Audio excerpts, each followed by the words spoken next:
There comes a moment in every industry when the old guard finally acknowledges the new. In broadcast journalism, that moment arrived quietly, without fanfare, when Tom Brokaw, the man who defined American television news for generations, decided to break his silence about Savannah Guthrie. At 86 years old, Brokaw has earned the right to say exactly what he thinks. And what he thinks about the woman currently commanding the Today Show desk might surprise you. Tom Brokaw didn't just report the news, he embodied it. His era was defined by certainty, by the authoritative voice that told America what mattered and why. He stood at the Berlin Wall as it crumbled, narrated the end of the Cold War, and gave voice to what he called the greatest generation. His presence was monolithic, steady, unshakable, reassuring in its consistency. Savannah Guthrie operates in a fundamentally different universe. She navigates a media landscape fractured by social media, partisan divides, and audience skepticism. Where Brokaw delivered pronouncements, Guthrie facilitates conversations. Where he maintained professional distance, she offers calculated vulnerability. The transformation isn't just personal. It represents a seismic shift in how America consumes and trusts its news.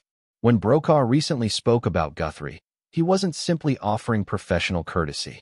He was acknowledging that she has mastered a game far more complex than the one he played.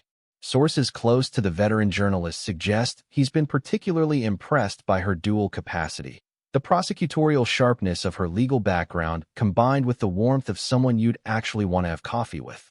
It's a combination that would have seemed contradictory in Brokaw's heyday, but has become essential in modern broadcasting. That Brokaw's career trajectory followed a classic pattern. He started in local news, grinding through the unglamorous assignments that taught him the fundamentals.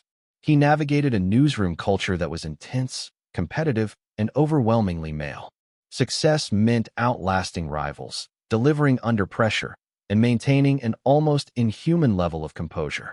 When he ascended to the anchor desk at NBC Nightly News, he joined an exclusive club, the Big Three network anchors who collectively reached over 50 million viewers each night. That world demanded perfection. A single stumble, a misread line, or a moment of visible emotion could undermine years of credibility.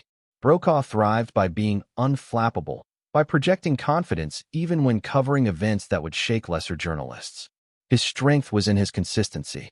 Guthrie's path required different skills entirely. She brought a legal mind to journalism, having practiced law before transitioning to broadcasting. That analytical framework shaped her interviewing style. She asked questions like an attorney conducting cross-examination, leading subjects toward revealing answers they hadn't planned to give. But she also had to develop an entirely different skill set, the ability to connect emotionally with viewers who expect authenticity, not just accuracy. Her true test came in 2017, when the Matt Lauer scandal detonated the Today Show's carefully cultivated image. Guthrie had to navigate that crisis live, on air, while processing her own shock and disappointment. She couldn't retreat behind professional detachment. The moment demanded humanity. Her response, honest, raw, and clearly unrehearsed, demonstrated an approach that Brokaw's generation rarely employed, but that modern audiences require. Both figures have paid substantial personal costs for their professional achievements. Brokaw's battle with multiple myeloma forced him to confront mortality after decades of covering other people's tragedies. He's been remarkably candid about the humbling experience of serious illness, about watching his body fail in ways that no amount of professional success could prevent. Guthrie's challenges have been different, but equally demanding. She's discussed her fertility struggles openly, bringing viewers into her journey through IVF and late motherhood.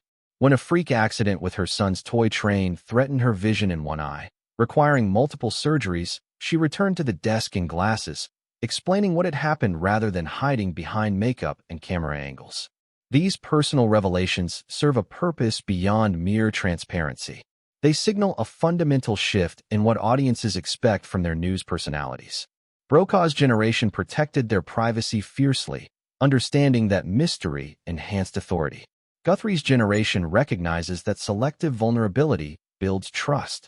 She's not oversharing. She's strategically humanizing herself in ways that make her professional judgment seem more relatable rather than less credible. When the legendary anchor finally offered his assessment of Guthrie, he wasn't merely being polite. He was recognizing something essential. She's not trying to replicate what came before. She's creating something new that respects the foundations he helped build while adapting to radically changed circumstances. Brokaw understands that Guthrie faces challenges he never encountered. She must maintain journalistic credibility while discussing viral memes, pivot from covering international crises to lifestyle segments without appearing frivolous, and satisfy audience demands for both hard news and human connection. The tightrope she walks is thinner and higher than anything Brokaw navigated, and he's astute enough to recognize that. His praise specifically highlighted her steely resolve, a quality he values from his own career, combined with an accessibility that modern broadcasting requires. He sees in her someone who hasn't compromised journalistic standards, but has expanded the definition of what a news anchor can be. The world that elevated Brokaw no longer exists. 3 network anchors no longer control the national conversation. The evening news isn't appointment viewing. The very concept of objective journalism is contested daily. Social media has democratized information distribution while simultaneously making it harder to distinguish truth from manipulation. Guthrie operates in this chaos with remarkable effectiveness. She maintains the discipline and rigor that Brokaw exemplified while adding layers of engagement that his era never required. She fact-checks politicians in real time, manages live social media interaction, and performs the delicate dance of being authoritative without appearing arrogant, approachable without seeming lightweight. Brokaw's willingness to praise this evolution signals something important. Genuine excellence transcends generational differences. He's not clinging to nostalgia for his era's methods. He's acknowledging that Guthrie has mastered skills he never needed, solving problems that didn't exist during his reign, and succeeding in an environment that would have challenged even the greatest anchors of the past. The relationship between Brokaw and Guthrie represents more than professional courtesy between colleagues. It's a symbolic passing of understanding between eras. Brokaw built the foundation. Guthrie is constructing a different building on that same ground. His endorsement matters because it bridges the gap between those who mourn the loss of traditional journalism and those who embrace its necessary evolution. At 86, with illness and age tempering his perspective, Brokaw has gained the clarity to see that the industry he loves hasn't died, it's transformed.